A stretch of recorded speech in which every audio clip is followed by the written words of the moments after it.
A piques de rematar o mes de xullo, a Xunta de Galicia sacaba do caixón o proxecto da variante de Alba. Facía o coa proposta dun novo trazado que conectaría a estrada de Vilagarcía coa de Santiago cunha autovía dende Campañó ata Lérez, coa construción de dúas rotondas a nivel en cada extremo da vía.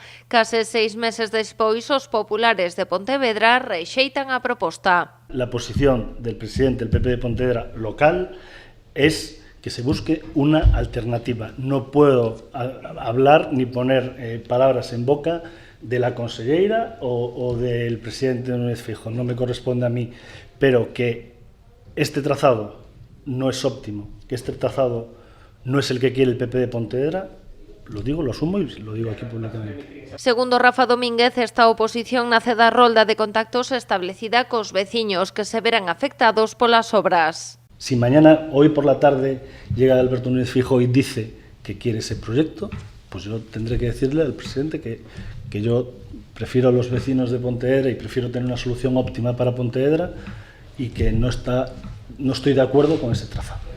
No la frena, prefiere que la inversión se haga de una forma coherente y óptima. Os populares aseguran que xa trasladaron a súa postura á Xunta de Galicia, pero que non recibiron ningunha resposta. Ademais, reclaman ao Goberno de Pontevedra que lidere o novo período de contactos. Yo quiero que vuelvan a estudiarlo y que busquen una alternativa. Y creo que el que mejor conoce el Concello es el propio Concello, es el que debe trasladar a la Xunta un trazado alternativo. El primero que propuso fue Fomento, el que lo tumbó por un problema de altura, llegar a una rotonda, y en este caso, bueno, pues a nosotros no nos parece el más adecuado.